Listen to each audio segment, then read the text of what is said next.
ವೇದಿಕೆ ಮೇಲೆ ಅಧ್ಯಕ್ಷತೆಯನ್ನು ವಹಿಸಿರ್ತಕ್ಕಂಥ ವೃತ್ತಿ ರಂಗಭೂಮಿಯ ರಂಗಾಯಣದ ಅಧ್ಯಕ್ಷರಾಗಿರ್ತಕ್ಕಂಥ ಮಲ್ಲಿಕಾರ್ಜುನ್ ಕಡ್ಕೊಳ್ಳೋರವರು, ಇದೀಗ ಪ್ರಬಂಧ ಮಂಡನೆ ಮಾಡಿರ್ತಕ್ಕಂಥ ಅಜಿತ್ ಗೋರ್ಪಡೆ ಸರ್ ಅವರೇ, ಹಾಗೂ ಸಮನ್ವಯ ಮಾತನಾಡಲು ಬಂದಿರತಕ್ಕಂಥ ರಾಮಚಂದ್ರಪ್ಪ ಸರ್ ಅವರೇ, ವೇದಿಕೆಯ ಮುಂಭಾಗದಲ್ಲಿ ಇರ್ತಕ್ಕಂಥ ಹಿರಿಯ ರಂಗನಟಿ ಗುಬ್ಬಿ ವೀರಣ್ಣ ಪ್ರಶಸ್ತಿಗೆ ಭಾಜನರಾಗಿರ್ತಕ್ಕಂಥ ಡಾಕ್ಟರ್ ಕೆ ನಾಗರತ್ನಮ್ಮ ಅವರೇ, ಹಾಗೂ ಮಾಲಿಂಗಪ್ಪ ಸರ್ ಅವರೇ, ಇನ್ನಿತರ ದಾವಣಗೆರೆಯ ಸಮಸ್ತ ನಾಗರಿಕರೇ, ಯುವ ಪೀಳಿಗೆಯ ಎಲ್ಲ ವಿದ್ಯಾರ್ಥಿ ಮಿತ್ರರೇ, ರಂಗಭೂಮಿ ಮಾನವನ ಭಾಷೆ ಆವಿಷ್ಕಾರಗೊಂಡಂತಲ್ಲ, ನಿಧಾನಗತಿಯಲ್ಲಿ ಸಂಗೀತ, ಮೊದಲು ಚಿತ್ರಕಲೆ, ನಂತರ ಸಂಗೀತ ಬೆಳೆಯುತ್ತಾ ಬಂತು. ಚಿತ್ರಕಲೆ, ಸಂಗೀತ, ಮೌಖಿಕ ಪರಂಪರೆಗಳು ಹಲವು ರೀತಿಯಲ್ಲಿ ಘಟನೆಗಳನ್ನು ಮತ್ತು ಆಯಾ ಕಾಲದ ಸಂಗತಿಗಳನ್ನು ಅನುಸರಿಸಿ ಐತಿಹಾಸಿಕ ಚಾರಿತ್ರಿಕತೆಗಳಾಗಿ ನಂತರ ವೃತ್ತದಲ್ಲಿ ಪ್ರತಿಯೊಂದು ಗ್ರಾಮಗಳಲ್ಲಿ ರಸ್ತೆ, ವರ್ತುಲ ಮತ್ತು ಹಿರಿಯರ ಅಂದರೆ ಊರಿನ ಪ್ರಮುಖರ ಅಂಗಳದಲ್ಲಿ ರಂಗಭೂಮಿ ಸೃಷ್ಟಿಯನ್ನು ಕಂಡಿತು ಅಂತಲೇ ನನ್ನ ಅಭಿಪ್ರಾಯ. ಇದಕ್ಕೆ ಮೂಲ ನಟ, ಕಲಾವಿದ, ಗಾಯಕರಂದರೆ ಹಗಲು ವೇಷಗಾರರು. ಹಗಲು ವೇಷಗಾರರು ಈ ನನಗೆ ಈ ರಂಗಾಯಣ ಮತ್ತು ಈ ವೃತ್ತಿ ರಂಗಭೂಮಿಯ ಲೋಗೋ ಬಂದ ತಕ್ಷಣವೇ ನೋಡಿದಾಗ ನೆನಪಾಗಿದ್ದು, ನಮ್ಮ ಮನೆಯ ಅಂಗಳದಲ್ಲಿ ಹಗಲು ವೇಷಗಾರರು ಅರ್ಧನಾರೀಶ್ವರ, ಒಂದು ಚಿಕ್ಕ ಹುಡುಗಿಗೆ ಅರ್ಧನಾರೀಶ್ವರದ ವೇಷವನ್ನು ಹಾಕಿಕೊಂಡು ನಮ್ಮ ಅಂಗಳದಲ್ಲಿ ನೃತ್ಯ ಮಾಡುತ್ತಿದ್ದ ನೆನಪು. ಒಂದು ಗಂಡು ಮತ್ತು ಹೆಣ್ಣು ಅರ್ಧಾಂಗಿ ಶಿವನ ಈ ಅರ್ಧನಾರೀಶ್ವರ ಪಾತ್ರ ರಂಗಭೂಮಿಯ ಮೂಲ ಕಾರಣ ಅಂತಲೂ ಹೇಳಬಹುದು. ಕನ್ನಡ ಸಾಹಿತ್ಯದಲ್ಲಿ ರಂಗಭೂಮಿ ಪ್ರಪ್ರಥಮವಾಗಿ 1857ರಲ್ಲಿ ಕೌಜಲಗಿ ನಿಂಗಮ್ಮ ಎನ್ನುವ ಮಹಿಳೆ ಪಾರಿಜಾತ ಮೇಳವನ್ನು ಕಟ್ಟಿದ್ದು ಕನ್ನಡ ರಂಗಭೂಮಿಯ ಪ್ರಥಮ ನಟಿ ಆಗಲಿಕ್ಕೆ ಸಾಧ್ಯ ಆಯಿತು. ಇಂದು ಕನ್ನಡದ ರಂಗಭೂಮಿಯ ಪ್ರಥಮ ನಟಿ ಅಂದರೆ ಕೌಜಲಗಿ ನಿಂಗಮ್ಮ ಅಂತಲೇ ನಾವಿಲ್ಲಿ ಹೇಳಲಿಕ್ಕೆ ಇಷ್ಟಪಡ್ತೀನಿ. ನನಗೆ ಕೊಟ್ಟಿರ್ತಕ್ಕಂಥ ವಿಷಯ ಮಹಿಳೆ ಮತ್ತು ಸಮಕಾಲೀನ ವೃತ್ತಿರಂಗ ನಾಟಕಗಳು. ಮಹಿಳೆ ರಂಗಭೂಮಿಯ ಕೇಂದ್ರ, ಮಹಿಳೆ ರಂಗಭೂಮಿಯ ಕಣ್ಣು, ಮಹಿಳೆ ರಂಗಭೂಮಿಯ ಚೇತನ, ಮಹಿಳೆ ರಂಗಭೂಮಿಯ ಜೀವಕಳೆ. ಆ ಹಿನ್ನೆಲೆಯಲ್ಲಿ ಪ್ರಾರಂಭದಲ್ಲಿ ಗೊಂಬೆಯಾಟವನ್ನು ಆಡಿಸ್ತಕ್ಕಂಥವ್ರು, ನಂತರ ತಾವು ರಾಮಾಯಣ, ಮಹಾಭಾರತ, 18 ಪುರಾಣಗಳ ಆಧಾರಿತ ಉಪಕಥೆಗಳನ್ನು ತೆಗೆದುಕೊಂಡು ನಾಟಕ, ಬಯಲಾಟಗಳು ಆರಂಭವಾದವು. ವಿಜಯನಗರ ಸಾಮ್ರಾಜ್ಯದಲ್ಲಿ ಇಂದು ಸೋಮಸಮುದ್ರ ಎನ್ನುವ ಊರಿನಲ್ಲಿ ಇರ್ತಕ್ಕಂಥ ನರಸಿಂಹ ದೇವಸ್ಥಾನದ ಮುಂದೆ ಒಂದು ಮದ್ದಳೆ ಶಾಸನ ಬರುತ್ತೆ. ಆ ಮದ್ದಳೆ ನುಡಿಸುವ ಚಿತ್ರದ ಮೂಲಕ ವಿಜಯನಗರ ಕಾಲದಲ್ಲಿ ಕೂಡ ರಂಗಭೂಮಿ ಉತ್ಕೃಷ್ಟವಾಗಿತ್ತು ಎನ್ನುವುದನ್ನು ಸಾಬೀತುಪಡಿಸ್ತಾ ಇದೆ. ರಂಗಭೂಮಿ ಇಡೀ ನಮ್ಮ ಕನ್ನಡ ನಾಡಿನಲ್ಲಿ ಸ್ವಾತಂತ್ರ್ಯ ಪೂರ್ವದಲ್ಲೇ ಆರಂಭವಾಯಿತು. ಮೊದಲು ಬಯಲಾಟ ತಂಡಗಳನ್ನು ಕಟ್ಟಿದಂಥವರು, ಪಾರಿಜಾತ ತಂಡಗಳನ್ನು ಕಟ್ಟಿದವರು ಅವರು ಮಹಿಳೆಯರು ಇದ್ದಾರೆ. ವಿಶೇಷವಾಗಿ ವಿಜಯನಗರ ಜಿಲ್ಲೆಯಲ್ಲಿ ಹನುಮಂತಮ್ಮ ಅವರ ಮಗಳು ಪದ್ಮಮ್ಮ ಅಂತ ಇದ್ದರು. 2 ಕಿಲೋಮೀಟ್ರ್ ಕೇಳಬೇಕು, ಅವರು ಹಾಡನ್ನು ಕೇಳಬೇಕಂದ್ರೆ 2 ಕಿಲೋಮೀಟ್ರ್ ದೂರ ಕೇಳಿಸ್ತಾ ಇತ್ತು ಅನ್ನೋ ಹಾಗೆ. ಅವರಿಗೂ ಕೂಡ ಕನ್ನಡ ವಿಶ್ವವಿದ್ಯಾಲಯ ನಾಡೋಜ ಪ್ರಶಸ್ತಿಯನ್ನು ಕೊಟ್ಟಿದೆ. ಪದ್ಮಮ್ಮ, ಹನುಮಂತಮ್ಮ ದಲಿತ ಮಹಿಳೆ, ಕುದುರೆ ಮೇಲೆ ಹೋಗಿ ಹಳ್ಳಿ ಹಳ್ಳಿಗೂ ನಾಟಕ ಆಡಿದ ಕೀರ್ತಿ ಕಪ್ಪಗಲ್ಲ ಹನುಮಂತಮ್ಮನಿಗೆ ಸೇರುತ್ತದೆ. ನಂತರ ವಿಶ್ವಕಲಾ ಮಂಡಳಿ ಅಂತ ಡಿ ದುರ್ಗಾದಾಸ್, ಈಗೇನು ಡಿ ಹನುಮಂತಕ್ಕ ಅಂತ ಇದ್ದಾರಲ್ಲ, ಹನುಮಕ್ಕರ ಸೋದರತೆಯರು ಡಿ ಸಂಜೀವಮ್ಮ ಮತ್ತು ಡಿ ಹನುಮಂತಮ್ಮ ವಿಶ್ವಕಲಾ ಮಂಡಳಿ ಅಂತ ಮಹಿಳೆಯರು ಕಟ್ಟಿ ನಾಟಕವನ್ನು ಆಡಲು ಪ್ರಾರಂಭ ಮಾಡಿದರು. ಈ ವೃತ್ತಿ ರಂಗಭೂಮಿಯಲ್ಲಿ ಮಹಿಳೆಯರು ಮತ್ತು ಮೊದಲು ಪುರುಷರು ಕೂಡ ಹಲವು ವೃತ್ತಿ ರಂಗಭೂಮಿಯ ಮಾಲೀಕರೇ ಇಂದು ವೃತ್ತಿ ರಂಗಭೂಮಿಯನ್ನು ಈ ಮಟ್ಟಕ್ಕೆ ತಂದಿರುವುದಕ್ಕೆ ಸಾಕ್ಷಿ ಅಂತಲೂ ನಾವು ಹೇಳ್ಬೋದು. ಅರಿಶಿಣ ಗೋಡಿಯವ್ರ ಕಂಪನಿ ಇರ್ಬೋದು, ಗೋಕಾಕ್ ಕಂಪನಿ ಇರ್ಬೋದು, ಗರುಡ ಸದಾಶಿವರಾಯರ ಕಂಪನಿ ಇರ್ಬೋದು, ಕಡಪಟ್ಟಿಯವರ ಕಂಪನಿ ಇರ್ಬೋದು, ಪುಟ್ಟರಾಜ ಗವಾಯಿಗಳ ಕಂಪನಿ ಇರ್ಬೋದು, ಎನ್ ಬಸವರಾಜ್ ತಾವೆಲ್ಲ ಕೇಳಿರ್ತೀರಿ, ಗುಡಿಗೇರಿ ಬಸವರಾಜ್ ನಾಟಕಕಾರ ಹೌದು, ನಟ, ಸಂಘಟಕಕಾರ, ಏನೆಲ್ಲ ಅವರಿಗೇನಾದರೂ ಅವತ್ತಿನ ಕಾಲದಲ್ಲಿ ಬೆಂಗಳೂರು ಸಮೀಪ ಇದ್ದಿದ್ದೇ ಆದರೆ ಚಿತ್ರೋದ್ಯಮದಲ್ಲಿ ಕೂಡ ಅವರು ಛಾಪನ್ನು ವಹಿಸ್ತಕ್ಕಂಥ ಅವಕಾಶಗಳು ಕೂಡ ಇದು. ಸ್ವತಃ ಕವಿ ಕೂಡ ಎನ್ ಬಸವರಾಜ್ ಅವರು. ಈ ಪುರುಷ ಮೌಲ್ಯಗಳು ಯಾವ ರೀತಿ ಹೆಣ್ಣನ್ನು ಸಮಕಾಲೀನ ವೃತ್ತಿ ಮತ್ತು ಹವ್ಯಾಸಿ ನಾಟಕಗಳಲ್ಲಿ ಕೆಲಸ ಮಾಡಿದೆ ಅಂದರೆ, ನಾನೇ ಒಂದು ನಾಟಕ ಬರೆದಿದ್ದನ್ನು ಇನ್ನೊಬ್ಬರು ತಮ್ಮ ಹೆಸರಲ್ಲಿ ಹಾಕ್ಕೊಂಡು ನಾಟಕವನ್ನು ಪ್ರಯೋಗ ಮಾಡೋಕ್ಕೆ ರೆಡಿ ಮಾಡಿದರು. ಇದೇ ಹರಪನಹಳ್ಳಿಯಲ್ಲಿ ರಾಜಾ ಸೋಮಶೇಖರ ನಾಯಕ ಅಂತ ನಾಟಕ ಬರೆದವರು ಮತ್ತು ಅವ್ರ ಮಗ ಏನೋ ತಪ್ಪು ಮಾಡಿದರು, ನಾನು ಲೆಕ್ಚರರು ಹೊಡೆದು ಬೈದಿದ್ದೆ, ಕರೆಸಿದ್ದೆ ಪೇರೆಂಟ್ನ, ಖುಷಿಯಾಗಿ ನಾಟಕ ಕೊಟ್ಟೆ. ನನಗೇನೋ ಅವಾಗೇನೋ ಚಿಕ್ಕ ವಯಸ್ಸು, ನನ್ನ ನಾಟಕ ಸ್ಟೇಜಿನ ಮೇಲೆ ಬಂದರೆ ಸಾಕು ಅನ್ನೋ ಒಂದು ಹಂಬಲ. ಕೊಟ್ಟಾದ ತಕ್ಷಣ ಅವರು ಯಾವಾಗ ಬೆಂಗಳೂರನ್ನ ದ್ರಾಕ್ಷಾಯಣಿ ಭಟ್ಟು, ಇನ್ನೊಂದು ರಾಮಚಂದ್ರ ದತ್ತ ಅವ್ರನ್ನ ಬೆಳಕಿಗೆ ಕರೆದ್ರು, ನಿರ್ದೇಶನಕ್ಕೆ ಕರೆದ್ರು, ನನ್ನನ್ನು ನೆಗ್ಲೆಕ್ಟ್ ಮಾಡ್ತಾ ಹೋದರು. ಕೊನೆಗೇನು ಆಯಿತು ಅಂದರೆ ಅಲ್ಲಿ ಪಾತ್ರ ಮಾಡೋರು ಕೂಡ ನನ್ನ ವಿದ್ಯಾರ್ಥಿಗಳೇ. ಆಮೇಲೆ ನನಗೆ ಬೆಲೆ ಇಲ್ದಂಗೆ ಮಾಡ್ತಾ ಹೋದಾಗ ಕೊನೆಗೆ ನನಗೇನು ಅನಿಸ್ತು, ಅಲ್ಲಿ ಒಬ್ಬ ಪತ್ರಕರ್ತಿದ್ರು ಹೇಮಣ್ಣ ಅಂತ, ಅವ್ರಿಗೆ ಹೇಳಿದೆ, ರಚನೆ ಡಾಕ್ಟರ್ ಸುಜಾತ ಅಕ್ಕಿ ಅಂತ ಇಲ್ಲದೆ ಹೋದರೆ ಪೊಲೀಸ್ ಸ್ಟೇಷನಿಗೆ ಕಂಪ್ಲೇಂಟ್ ಕೊಟ್ಟು ನಾಟಕ ಆಡೋದನ್ನು ನಿಲ್ಲಿಸ್ತೀನಿ ಅಂದೆ. ಅದೇನು ಧೈರ್ಯ ಮಾಡಿ ಅಂದೆ. ಸದ್ಯ ರಚನೆ ಅಕ್ಕಿ ಸುಜಾತ ಅಂತ ಹಾಕಿ ಕೊನೆಗೆ ಏನು ಮಾಡಿದ್ರು ಗೊತ್ತಾ, ಕಲ್ಪನೆ ನಂದಿತ್ತು, ಅವರು ಬರ್ಕೊಟ್ರು ಅಂದರು. ಇದು ಪುರುಷ ಮೌಲ್ಯ ಒಂದು. ಇದೇ ಥರ ಮೈಸೂರಲ್ಲಿ ಚಾಮಚಲುವೆ ಅಂತ, ನಾನು ಮಕ್ಕಳು ಹೇಳ್ತೀನಿ ಸರ್, ನಾನು MA ಜಾನಪದ, MA ಕನ್ನಡ, MA ಎಕನಾಮಿಕ್ಸ್ 3 ಓದಿದ್ದೀನಿ. PhD ಬಳ್ಳಾರಿ ಜಿಲ್ಲೆಯ ರಂಗನಟ್ಟಿಯರು. MA ಅಕಾಡೆಮಿಕ್ ಶಿಸ್ತಲ್ಲೇ ನಾನು ಓದಿರೋದ್ರಿಂದ ಹಲವಾರು ಮಹಾಕಾವ್ಯಗಳನ್ನು ಕೂಡ ನಾನು ಓದಿ ಏನು ಮಾಡಿದೆ, ನಂಜುಂಡ ಚಾಮುಂಡಿ ನಾಟಕವನ್ನು, ಕಥನಗೀತೆಯನ್ನು ನಾಟಕ ರೂಪದಲ್ಲಿ ತಂದು ಒಂದು 25 ಶೋ ಆಯಿತು. ಅದನ್ನ ಹಾಡು ಸಂಗ್ರಹ ಮಾಡಿದವರು 10-11 ಜನ ಇದ್ದರು. ಅದ್ರಾಗ ಒಬ್ಬ ವ್ಯಕ್ತಿ ನನ್ನ ಮೇಲೆ ಪಬ್ಲಿಕ್ಕಾಗಿ ಮೈಸೂರಲ್ಲಿ ಪತ್ರಿಕಾಗೋಷ್ಠಿ ಮಾಡಿದರು. ಏನು ಅಂತಂದರೆ, ಸುಜಾತ ಅಕ್ಕಿ ನನ್ನ ನಾಟಕವನ್ನು ಕದ್ದಿದ್ದಾರೆ. ಇಡೀ ಸಂಚಲನ ಮೈಸೂರು ತುಂಬ 1 ತಿಂಗಳು ಕಂಟಿನ್ಯೂ ನನ್ನ ಬಗ್ಗೆ ಪತ್ರಿಕೆಯಲ್ಲಿ ಬಂದಿದೆ. ಅದಕ್ಕೆ ಪತ್ರಕರ್ತರು ನನಗೆ ಕ್ವಶನ್ ಮಾಡಿದರು, ಅವ್ರು ಹಿಂಗೆ ಹೇಳ್ತಾರೆ, ನೀವು ಏನು ಹೇಳ್ತೀರಿ ಅಂತ.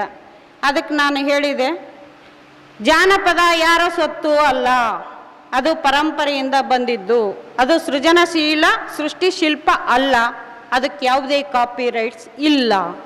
ಇಷ್ಟು ಮಾತ್ರ ನಂದು 1 ತಿಂಗಳು ಕಂಟಿನ್ಯೂ ಆಗಿ ನನ್ನ ಬಗ್ಗೆ ಬಂತು. ಕೊನೆಗೆ ನಾನು ಕೋರ್ಟ್ಗೆ ಹೋಗಿ ಕೋರ್ಟ್ ಮೆಟ್ಲತ್ತಿ 2 ವರ್ಷ ಕೋರ್ಟಲ್ಲಿ ಹೋರಾಟ ಮಾಡಿ ಕೊನೆಗೆ ಕೋರ್ಟಲ್ಲಿ ತೀರ್ಮಾನ ಆಗಿದ್ದು ನನ್ನ ಪರ. ಒಬ್ಬ ಮಹಿಳೆ ಏನೇ ಕೆಲಸ ಮಾಡ್ತೀನಿ ಅಂದರು ಎಂದೂ ನಿಮಗೆ ಅದು ಮತ್ತೆ ಪುರುಷ ಪ್ರಧಾನ ಕೇಳೋಕ್ಕೆ ಒಂಥರ ಇರಿಟೇಷನ್ ಆಗ್ಬೋದು. ಅಟ್ ಪ್ರೆಸೆಂಟ್ ಆಲ್ಸೋ ನಡೀತಿರೋದು ಅದೇನೆ. ಎಂದೂ ನಮ್ಮ ಸಮಾಜ ಅಷ್ಟು ಸುಲಲಿತವಾಗಿ ಸಮಾನವಾಗಿ ಅವಕಾಶಗಳನ್ನು ರಂಗಭೂಮಿಯಲ್ಲಿ, ವೃತ್ತಿ ರಂಗಭೂಮಿಯಲ್ಲಿ ಕೊಡ್ಲಿಕ್ಕೆ ಸಾಧ್ಯನೇ ಇಲ್ಲ. ಆದರೂ ಕೂಡ ಎಷ್ಟೋ ಮಹಿಳೆಯರು ಇಂಥ ಒಂದು ವೈರುಧ್ಯದ ಒಂದು ಸವಾಲುಗಳ ರಂಗಭೂಮಿಯಲ್ಲಿ ಕೂಡ ರಂಗ ಚಳುವಳಿ ಅನ್ನುವ ಹಾಗೆ ಮಹಿಳೆಯರು ಮುಂದೆ ಬಂದಿದ್ದಾರೆ. ನಾವು ಅದಕ್ಕೆ ಅಪ್ರಿಷಿಯೇಟ್ ಮಾಡಬೇಕು. ಇವತ್ತಿನ ಪೀಳಿಗೆಯ ಮಕ್ಕಳು ಕೂಡ ಇಲ್ಲಿ ಇದ್ದಾರೆ. ರಂಗಭೂಮಿಯನ್ನು ಯಾವ ರೀತಿ ಕಟ್ಟಬೇಕು, ಯಾವ ರೀತಿ ಬೆಳೆಸಬೇಕು, ಹೇಗೆ ಇರಬೇಕು ಅನ್ನೋದು. ಈಗ ನಾನು ಒಂದು ಹೆಂಡತಿ ಟೂರಿಗೆ ಗಂಡ ಬಾರಿಗೆ ಅನ್ನೋದ್ರ ಜೊತೆಗೆ ಈಗ ಸರ್ ಹೇಳಿದ್ರು, ನೀವು ಹೂ ಅಂದರೆ ನಾನು ಗಿಚ್ಚಕ್ಕಿನಿ, ಇಲ್ಲಾಂದ್ರೆ ಹುಚ್ಚಾಕಿನಿ. ಇಂಥ ವಿಚಿತ್ರ ಮತ್ತು ವಿಕೃತ ಹೆಸರುಗಳು ನಮಗೆ ನಮ್ಮ ರಂಗಭೂಮಿಗೆ ಒಂದು ಸೌಜನ್ಯತೆಯನ್ನು, ಗೌರವವನ್ನು ತಂದು ಕೊಡೋದಿಲ್ಲ. ರಂಗಭೂಮಿ ಒಂದು ದೇವಾಲಯ ಇದ್ದ ಹಾಗೆ, ರಂಗಭೂಮಿ ಒಂದು ಶಿಕ್ಷಣ ಸಂಸ್ಥೆ ಇದ್ದ ಹಾಗೆ, ರಂಗಭೂಮಿ ನಮಗೆ ಲೋಕಾನುಭವಗಳನ್ನು ಕೊಡುತ್ತದೆ. ರಂಗಭೂಮಿ ನಮ್ಮ ಜೀವನದಲ್ಲಿ ಬರ್ತಕ್ಕಂಥ ಎಷ್ಟೋ ಸಮಸ್ಯೆಗಳಿಗೆ ಪರಿಹಾರವನ್ನು ನೀಡೋದು ರಂಗಭೂಮಿಯೇ, ಸಿನಿಮೋದ್ಯಮ ಅಲ್ಲ. ಅಲ್ಲಿ ಇನ್ನೂ ಬೇರೆ ಬೇರೆ ರೀತಿ ಇರುತ್ತೆ. ಇದು ರಂಗಭೂಮಿ ಅಂದರೆ ನೈಪಥ್ಯದಾರರಿಗೂ ಕೂಡ ಒಂದು ಪ್ರಸಾದನ ಮಾಡೋರಿಗೆ ಒಂದು ಗೌರವ ಇರುತ್ತೆ, ವೇಷಭೂಷಣ ಮಾಡೋರಿಗೆ ಒಂದು ಗೌರವ ಇರುತ್ತೆ, ನಿರ್ದೇಶಕರಿಗಿರುತ್ತೆ, ಮತ್ತು ನಾಟಕಕಾರರಿಗಿರುತ್ತೆ, ನಟಿಯರಿಗಿರುತ್ತೆ, ಪ್ರತಿಯೊಬ್ಬರಿಗೂ ಇರುತ್ತೆ. ರಂಗಭೂಮಿ ಒಬ್ಬರಿಂದ ಆಗೋದಿಲ್ಲ. It is on team work. ಇದು ತಂಡದ ಕೆಲಸ. ಆ ಹಿನ್ನೆಲೆಯಲ್ಲಿ ನಾವು ರಂಗಭೂಮಿಯನ್ನು ಉಳಿಸಿ ಬೆಳೆಸಬೇಕಾದ ಅನಿವಾರ್ಯತೆ ತುರ್ತು ನಮಗೆ ಇದೆ. ಅದರಲ್ಲಿ ಮಹಿಳೆ ಅಂತ ಅಂದಾಕ್ಷಣ ಆಕೆಗೆ ಕುಟುಂಬದಲ್ಲೇ ಕೂಡ ಸಪೋರ್ಟ್ ಇದ್ದರೆ, ಒಂದು ವೇಳೆ ಇಲ್ಲದೆ ಇದ್ದರೂ ಕೂಡ ಹಲವಾರು ಮಹಿಳೆಯರು ರಂಗಭೂಮಿ ಚಟುವಟಿಕೆಯನ್ನು ಇವತ್ತು ಮಾಡ್ತಾ ಇದ್ದಾರೆ, ಅದರಲ್ಲಿ ತೊಡಗಿಕೊಂಡಿದ್ದಾರೆ ಅಂತ. ಹಲವು ರೀತಿಯ ನಾಟಕಗಳು ಕೇಳಕ್ಕೆ, ಖಾನಾವಳಿ ಚೆನ್ನಿ ಅನ್ನೋದು, ಆಮೇಲೆ ಯಾವುದೋ ಸರಾಯಿ ಅಂಗಡಿ ಸಂಗವ್ವ ಅನ್ನೋದು, ಇವೆಲ್ಲವೂ ಏನಪ್ಪ ಅಂತಂದರೆ ಗುಳ್ಳವ್ವನ ಗುಗ್ರಿ ಅನ್ನೋದು, ಕಟುಗ್ರೊಟ್ಟಿ ಕಲ್ಲವ್ವ, ಸೆರೆ ಅಂಗಡಿ ಸಂಗವ್ವ, ಇವೆಲ್ಲವೂ ಏನಪ್ಪ ಅಂತಂದರೆ ಹೆಣ್ಣನ್ನು ಕೇಂದ್ರವಾಗಿ ಇಟ್ಟುಕೊಂಡು ಮಾಡಿರ್ತಕ್ಕಂಥ ಒಂದು ನಾಟಕದ ಶೀರ್ಷಿಕೆಗಳು ಬದಲಾಗಬೇಕು. ನಮ್ಮ ವರ್ತನೆಗಳು ಬದಲಾಗಬೇಕು. ನಮ್ಮ ಅನಿಸಿಕೆಗಳು ಕೂಡ ಹೆಣ್ಣಿನ ಬಗ್ಗೆ ಬದಲಾವಣೆ ಆದರೆ ಮಾತ್ರ ಇವತ್ತು ಏನು ನಾವು ಕನ್ನಡ ರಂಗಭೂಮಿಯಲ್ಲಿ ಮುಂದಿನ ಒಳ್ಳೆಯ ಒಂದು ಅನುಭವಗಳನ್ನು, ಒಳ್ಳೆಯ ಒಂದು ರಂಗಭೂಮಿಯ ಚಟುವಟಿಕೆಗಳನ್ನು ನಿರೀಕ್ಷೆ ಮಾಡಲಿಕ್ಕೆ ಸಾಧ್ಯ. ಮರಾಠಿಗರಲ್ಲಿ ಒಂದು ಮಾತು ಬರುತ್ತೆ, ಏನಪ್ಪ ಅಂತಂದರೆ ಒಬ್ಬರಿದ್ದರೆ ನಾಟಕ ಬರೀತಾರಂತೆ, ಮರಾಠಿಗರು ಇಬ್ಬರಿದ್ದರೆ ರಂಗಭೂಮಿ ಬಗ್ಗೆ ಚರ್ಚೆ ಮಾಡ್ತಾರಂತೆ, 3-4 ಜನ ಇದ್ದುಬಿಟ್ರೆ ನಾಟಕನೇ ಅಭಿನಯ ಪ್ರದರ್ಶನ ಮಾಡಿಬಿಡುವರಂತೆ. ಅಟ್ ಎ ಟೈಮ್ ಅದೇ ಮರಾಠಿ ರಂಗಭೂಮಿಯಲ್ಲಿ ಇವತ್ತಿನ ಯುವ ಪೀಳಿಗೆಯರು ಏನು ಕೆಲಸ ಮಾಡ್ತಾರೆ ಅಂದರೆ, ತಾವೇ ಒಂದು ದೇವಸ್ಥಾನನೋ ಸಮುದಾಯ ಭವನನೋ ಇನ್ನೆಲ್ಲೋ ಕೂತ್ಕೊಂಡು ತಾವು ಒಟ್ಟಾರೆ ಸೇರಿ ಅವತ್ತಿನ ಸಮಸ್ಯೆಗಳಿಗೆ, ಅದು ಆರ್ಥಿಕ ಆಗಿರ್ಬೋದು, ಸಾಮಾಜಿಕ ಆಗಿರ್ಬೋದು, ರಾಜಕೀಯ ಸಮಸ್ಯೆಯನ್ನೇ ಥೀಮಾಗಿ ಇಟ್ಕೊಂಡು ಒಂದು ಸ್ಕ್ರಿಪ್ಟನ್ನು ರೆಡಿ ಮಾಡಿ ನಂತರ ಅದನ್ನ ಪ್ರದರ್ಶನ ಮಾಡ್ತಾರೆ. ಆ ಸಮಸ್ಯೆಗೆ ಅಲ್ಲಿ ಸಲಹೆಗಳು ಮತ್ತು ಉತ್ತರಗಳು ಕೂಡ ರಂಗಭೂಮಿ ಮೂಲಕನೇ ನಮಗೆ ತಲುಪಿಸ್ತಾರೆ ಅನ್ನೋದು ಮರಾಠಿ ರಂಗಭೂಮಿಯ ಒಂದು ಸ್ವರೂಪ. ಅನನ್ನ ನಾಟಕಗಳಿದೆ, ಮಾದೇವಿ ಮತ್ತು ಇತರ ನಾಟಕಗಳು, ಕಾಯಕದ ಸತ್ಯಕ, ಚಾಮಚಲ್ವೆ, ಸೋಲಿಗರ ಬಾಲೆ, ಕರ್ನಾಟಕ ಏಕೀಕರಣ, ಮಲಯಾಳಿ ಪೆಣ್ಕುಟ್ಟಿ, ಆಕಾಶದ ಕೀಲಿ, ಇವೆಲ್ಲವೂ ನನ್ನ ನಾಟಕಗಳ ಹೆಸರುಗಳು. ನೀವು ಕೂಡ ವೃತ್ತಿ ರಂಗಭೂಮಿಯ ನಾಟಕಗಳಲ್ಲಿ ನಾಟಕದ ಶೀರ್ಷಿಕೆ ಭಾಳ ಆಪ್ತವಾಗಿರಬೇಕು, ಮನಸ್ಸಿಗೆ ನಾಟಬೇಕು. ಅದರಲ್ಲಿ ಏನಿದೆ ಹೋಗಿ ನೋಡೋಣ ಅನ್ನೋ ಮನಸ್ಥಿತಿ ಪ್ರೇಕ್ಷಕರಿಗೆ ಬರಬೇಕು. ಹೆಸರು ಕೇಳಿದ ತಕ್ಷಣವೇ ನಾಟಕನೇ ನೋಡೋದು ಬೇಡಪ್ಪ ಅನ್ನೋ ಹಾಗೆ ವೃತ್ತಿರಂಗ ಇರಬಾರ್ದು ಅಂತ. ಈ ಹಿನ್ನೆಲೆಯಲ್ಲಿ ರಂಗಭೂಮಿ, ನಾನು ಎಲ್ಲ ಪ್ರದರ್ಶನ ಕಲೆಗಳ ತಾಯಿ ಅಂದರೆ ರಂಗಭೂಮಿ.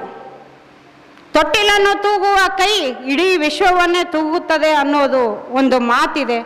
ರಂಗಭೂಮಿಯಲ್ಲಿ ವೃತ್ತಿ ರಂಗ ನಟಿಯರು ಸಾಮಾಜಿಕವಾಗಿ, ಆರ್ಥಿಕವಾಗಿ, ರಾಜಕೀಯವಾಗಿ ಚಿಂದೋಡಿ ಲೀಲಾ ಅವರು, ಉಮಾಶ್ರೀ ಅವರು, ಮಾಲತಿ ಶ್ರೀ ಮೈಸೂರವರು, ಇನ್ನೂ ಹಲವಾರು ಮಹಿಳೆಯರು ಕೂಡ ಏನು ರಾಜಕೀಯದಲ್ಲಿ ಕೂಡ ತಮ್ಮ ಪ್ರಾತಿನಿಧ್ಯವನ್ನು ತೋರಿಸಿದ್ದಾರೆ. ನಾಗರತ್ನಮ್ಮರು ಕೂಡ ತಾಲೂಕು ಪಂಚಾಯಿತಿ ಅಧ್ಯಕ್ಷ ಸ್ಥಾನವನ್ನು ಕೂಡ ಅವರು ನಿರ್ವಹಣೆ ಮಾಡಿದ್ದಾರೆ.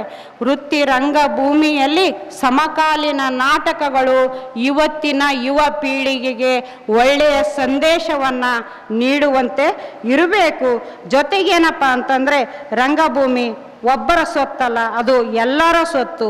ಎಲ್ಲೆಲ್ಲೂ ನಾಟಕೋತ್ಸವಗಳ ಆಗಿ ರಂಗಜೋಗಳವನ್ನು ನೀವು ನಾವು ಎಲ್ಲರೂ ಸೇರಿ ರಂಗಜೋಗಳವನ್ನು ಹಾಡೋಣ, ರಂಗಭೂಮಿಯನ್ನು ಬೆಳೆಸೋಣ.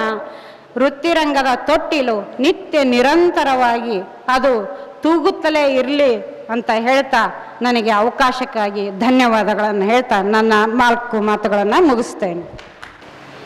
ಈ ಕಾರ್ಯಕ್ರಮ ದಾವಣಗೆರೆಯಲ್ಲಿ ನಡೀತಿರೋದು ನಮ್ಮೆಲ್ರಿಗೂ ಒಂದು ಸಂಭ್ರಮದ ಸಂಗತಿ. ದಾವಣಗೆರೆ ಯಾವತ್ತೂ ರಂಗ ಚಟುವಟಿಕೆಗೆ ಹೆಸರಾದಂಥ ಊರು. ಬಹುಕಾಲದಿಂದಲೂ ಕೂಡ ಇಲ್ಲಿ ಹಲವು ನಾಟಕ ಕಂಪನಿಗಳು ನಿರಂತರವಾಗಿ ರಂಗ ಚಟುವಟಿಕೆಯನ್ನು ಜೀವಂತವಾಗಿ ಇಟ್ಟಿದ್ದಾರೆ. ಈ ಇಬ್ಬರು ನಾಟಕಕಾರರು ವೃತ್ತಿ ರಂಗಭೂಮಿ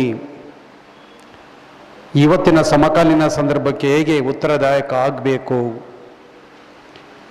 ಮತ್ತು ನಮ್ಮ ಪರಂಪರೆಯ ಬೇರುಗಳು ಮೊದಲೆಲ್ಲ ಎಷ್ಟೋ ಆರೋಗ್ಯಪೂರ್ಣವಾಗಿದ್ದವು ಅನ್ನುವಂಥ ಒಂದಿಷ್ಟು ವಿಚಾರಗಳನ್ನು ಸಾಂದ್ರೀಕರಿಸಿ ಮಾತಾಡಿದ್ದಾರೆ.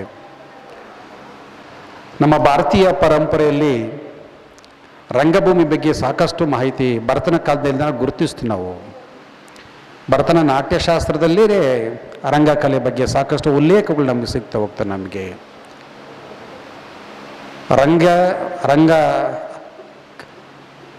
ರಂಗಭೂಮಿ ಮತ್ತು ನಟ ಮತ್ತು ಪ್ರೇಕ್ಷಕರ ನಡುವಿನ ಅನುಸಂಧಾನ ಹೇಗಿರಬೇಕು ಅನ್ನೋದನ್ನು ತುಂಬ ಸುದೀರ್ಘವಾಗಿ ಭರತ ಮಾತಾಡಿದ್ದಾನೆ. ರಸಮೀಮಾಂಸೆ ಬಗ್ಗೆನೂ ಕೂಡ ತುಂಬ ಗಂಭೀರವಾಗಿ ಮಾತಾಡಿದ ಪರಂಪರೆ ನಮ್ಮದು.